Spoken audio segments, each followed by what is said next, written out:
Good evening, Super Kicking with Stephen fans, your favorite host right here, Stephen A.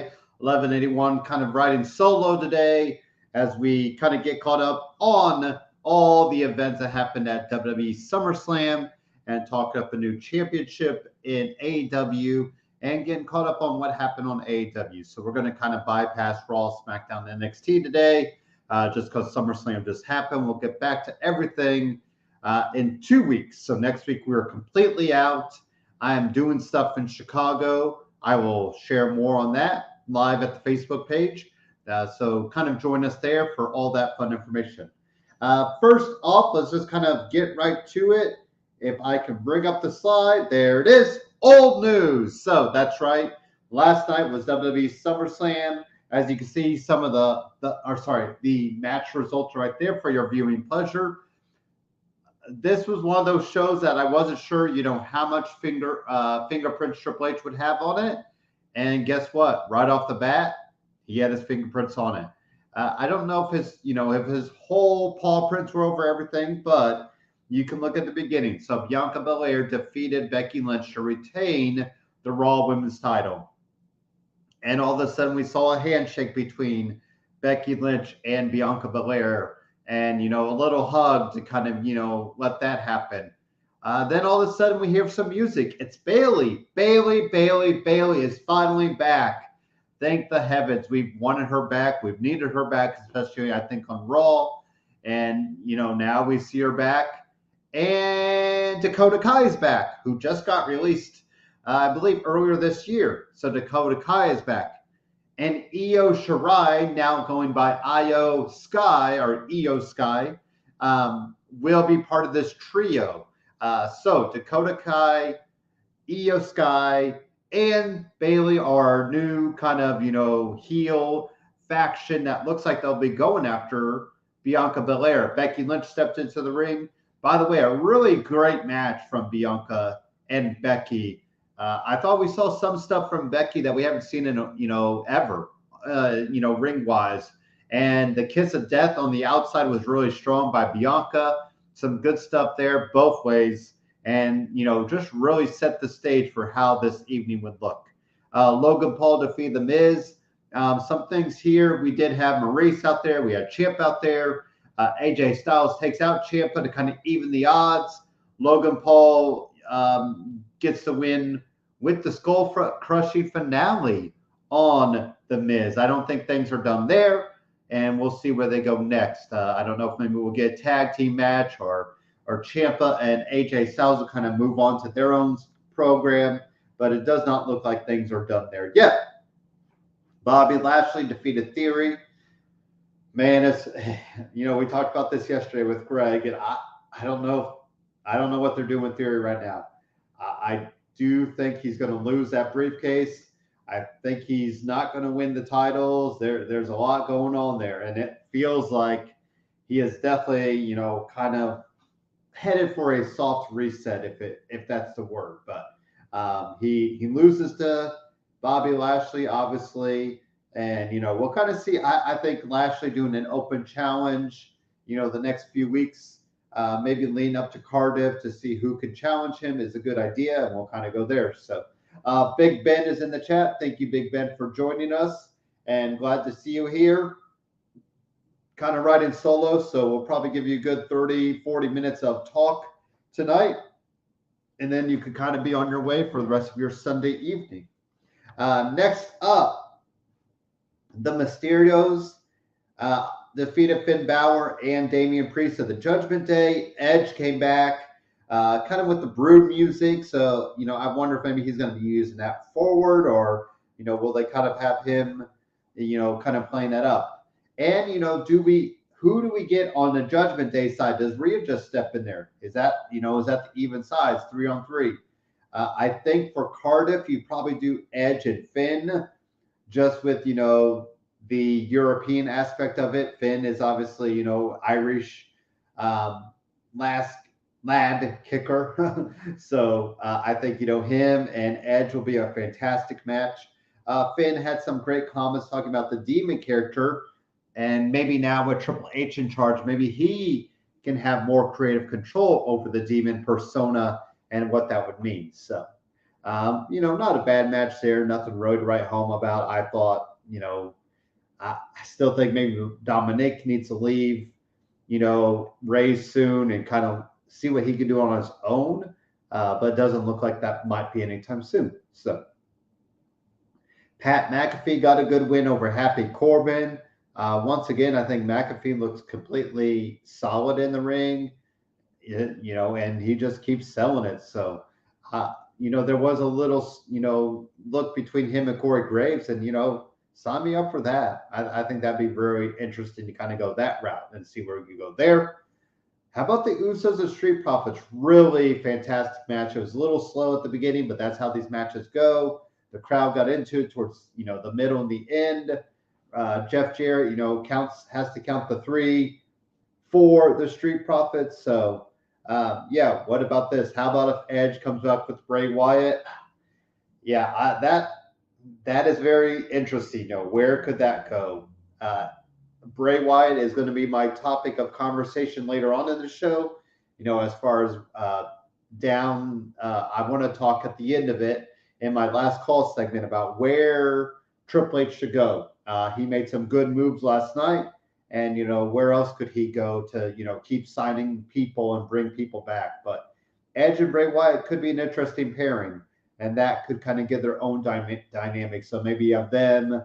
You have the Mysterios, you have Finn and Damian Priest. Some tag teams could really do a lot of good to kind of get the tag team division going. Because right now the Usos, I don't know. Maybe Triple H is calling the Young Bucks to come over, or if we could finally do that crossover between Impact Wrestling and AEW and ROH and WWE.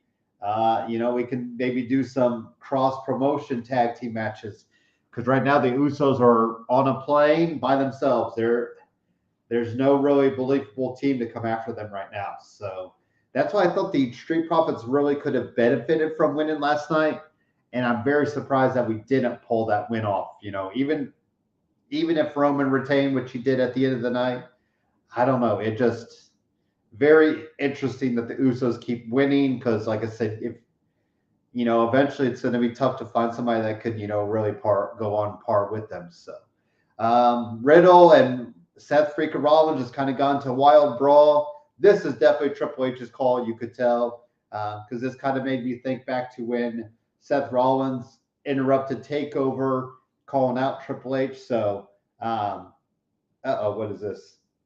Oh, about the. So my friend said that she dated Triple H and she told them it had to go away for surgery. Okay, there you go. Interesting stuff there. Yes, the unofficial woman that dated Triple H and Paul Heyman. I wonder if that might have been the early 2000s-ish then, Big Ben, because remember Triple H blew out his knee and then came back very strong at Royal Rumble, if I remember right, if those timelines are matching up. So good stuff there. And we'll definitely have to see if we can ever get her on and talk her up and see, what she's doing now. And what was that like in that time frame, being with two of those guys at the time that were really, very hot items. So I would love to talk to her if we can ever.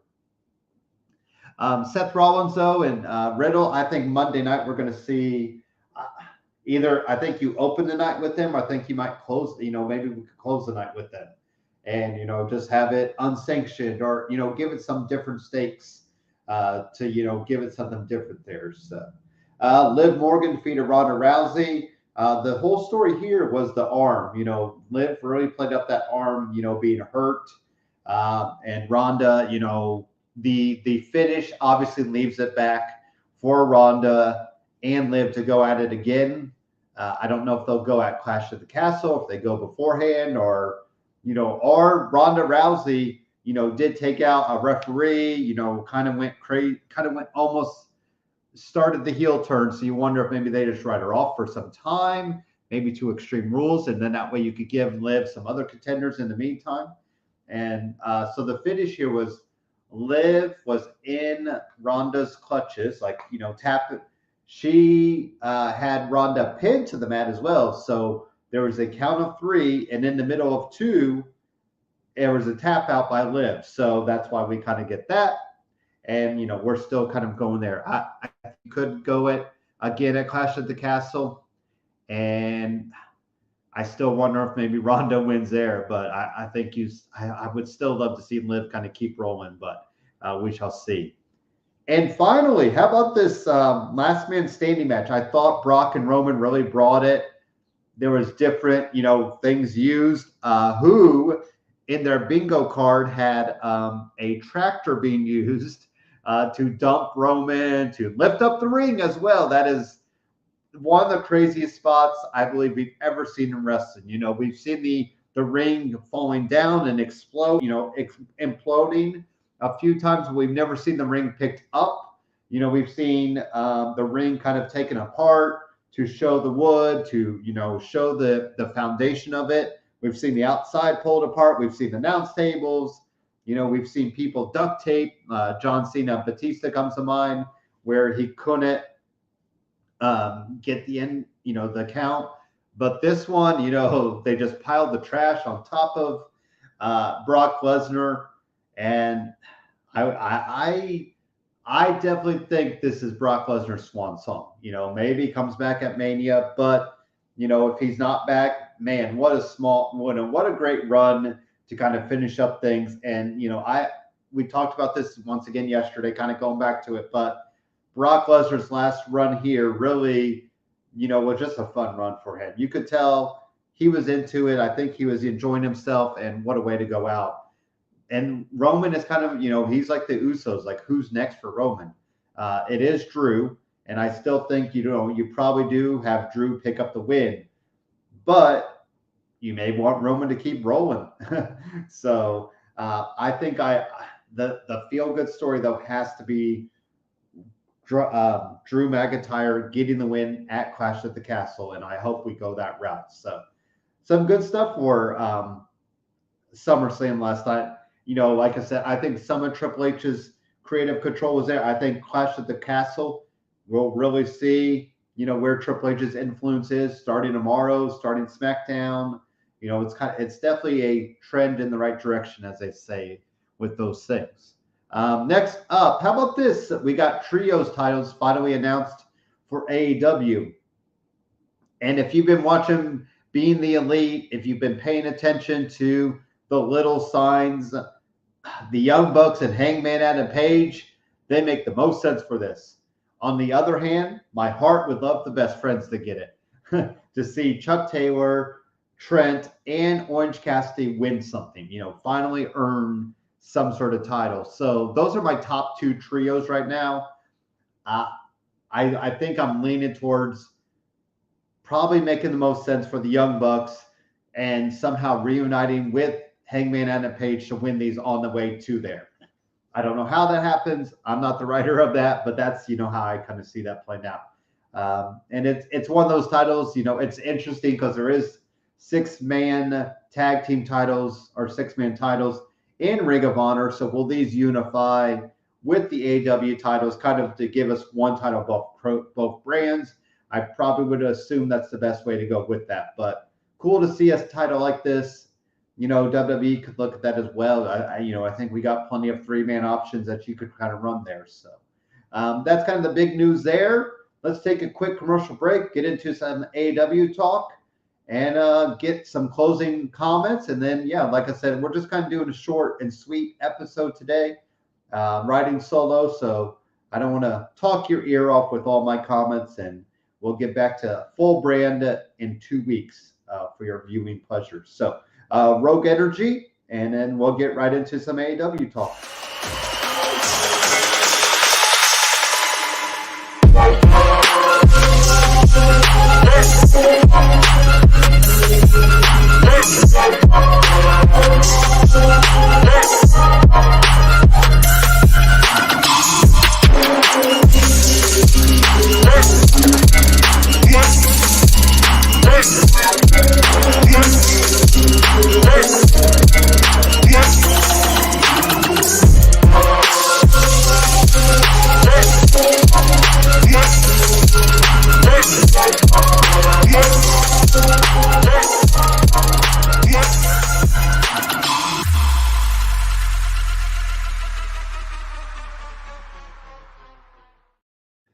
All right, let's hit some of the big points here for Rampage, or sorry, for Dynamite.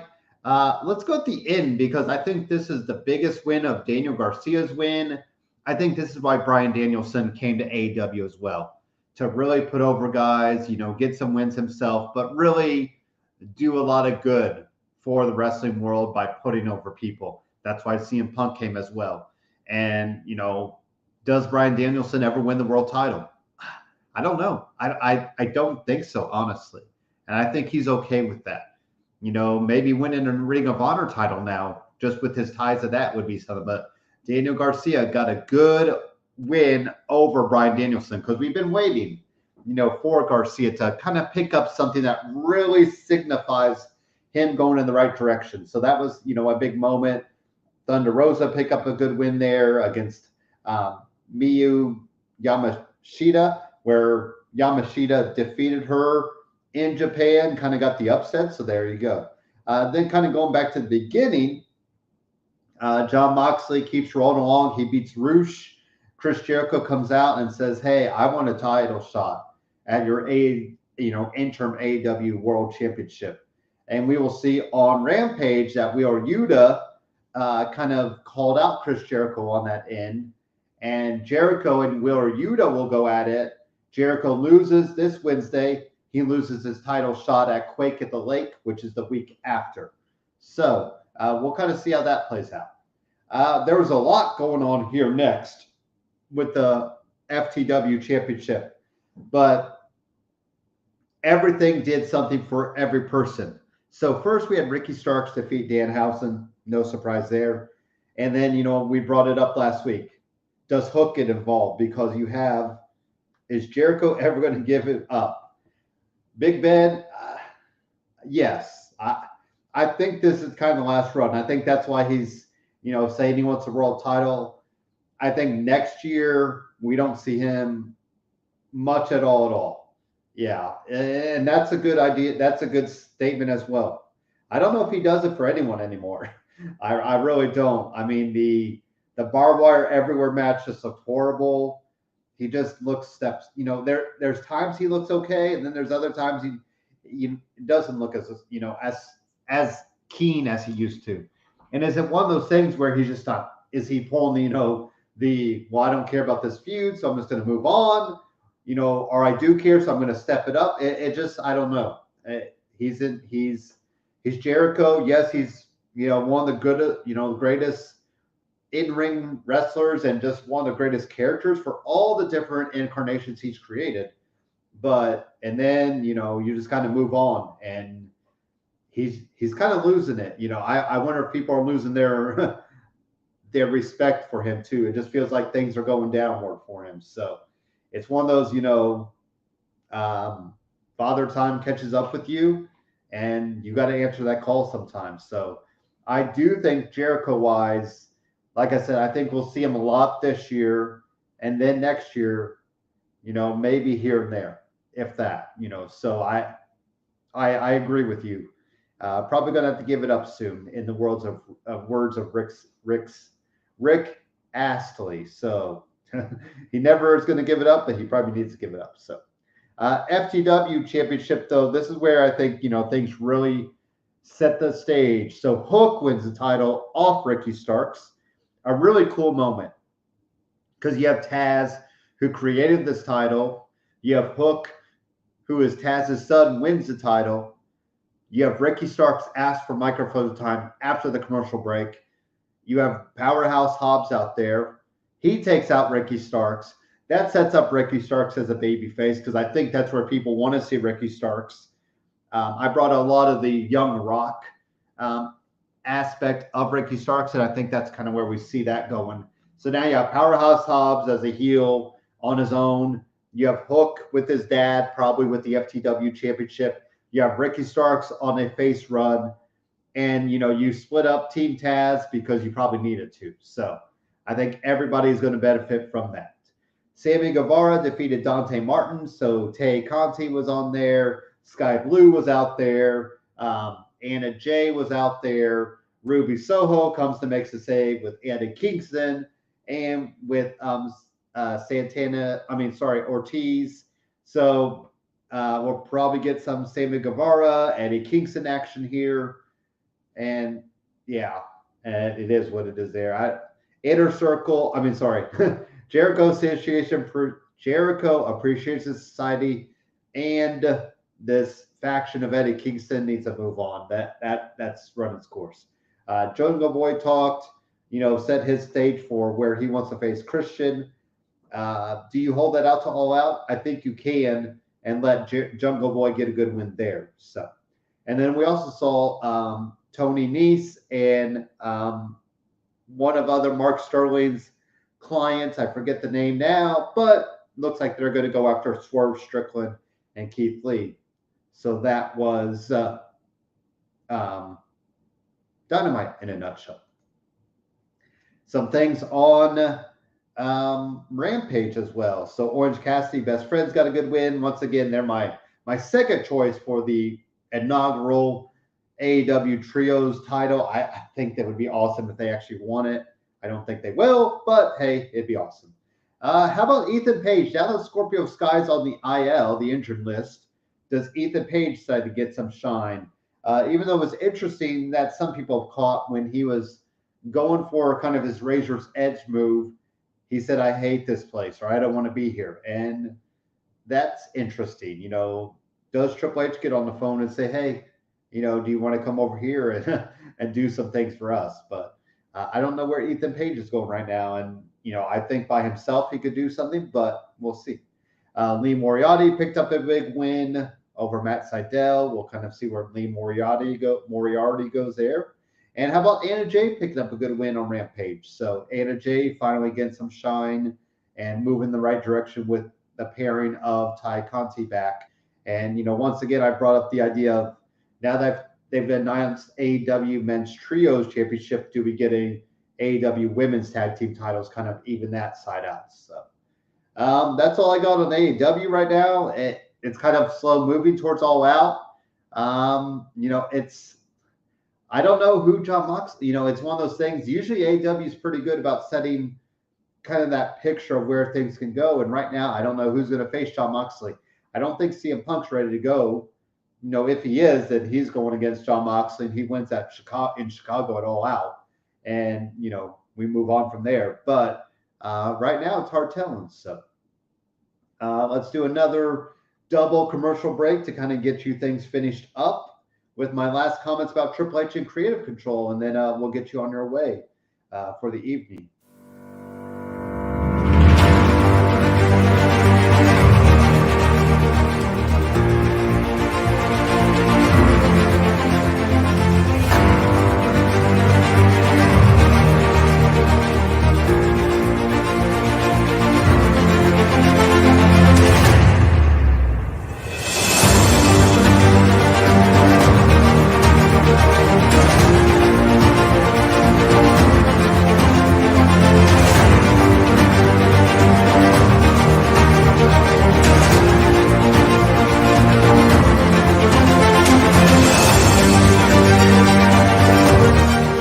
What is up, everybody? It's your boy Dan over at BWSPORTS1.com and Black and White Sports. And I'm wondering if you're ready to buy or sell that home, now's the time, and I got just the person for you. Mr. Sean Nugent, a.k.a. Rockstar Realtor himself.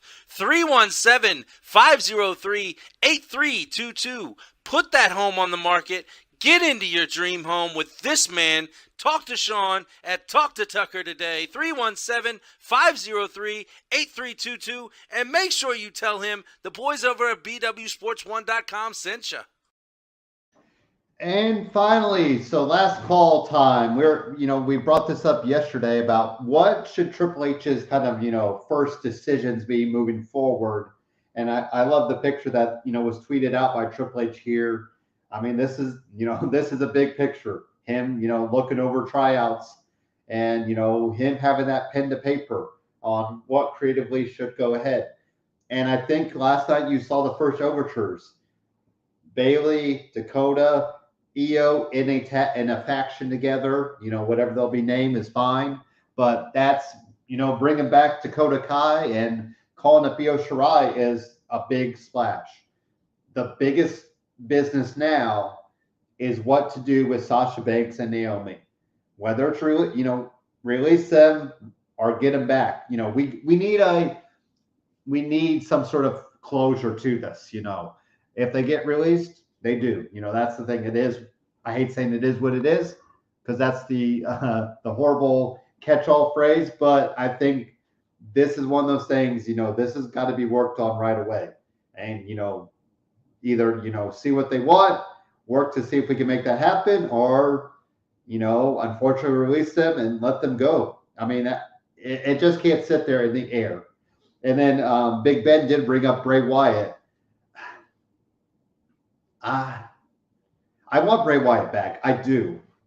But at the same time, what do we do with Bray Wyatt? So I'm very mixed about that. But, is that, getting the right people back in the fold, whether that's creatively, whether that's personality-wise, whether that's, announce team-wise. I think there's just so many questions for Triple H right now. If his heart wasn't, beating beforehand, his heart's beating, it's going to be interesting. He better be, getting his good sleep, eating right, doing all the right things, which I'm sure he does anyway. But now's the time to really do that. So, secondly, I think, some of the logical storytelling is probably what needs to come back. And Eric Bischoff brought this up, in a month or two or three, I think we could really see slow changes to that.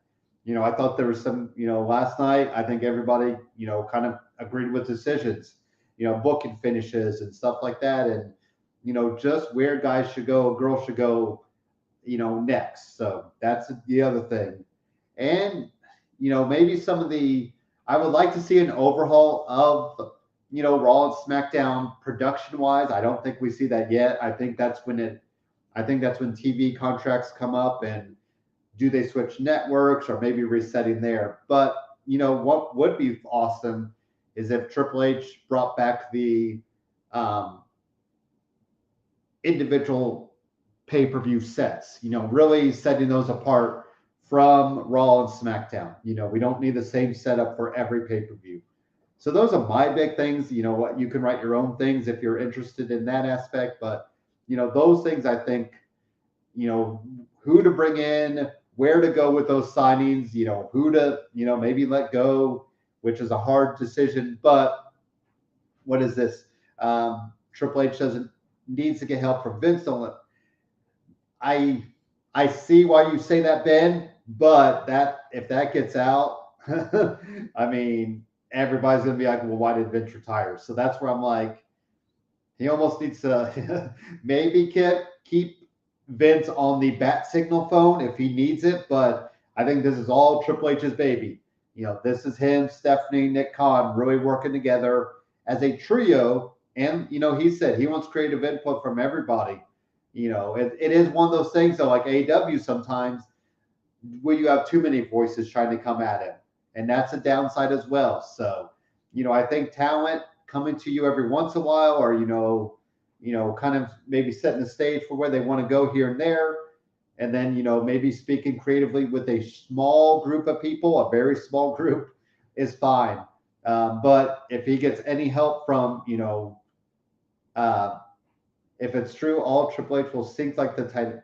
I mean, that could be, yeah. And, that could be it. And then, that's definitely a possibility. But I think there's a good foundation there. There's no iceberg yet.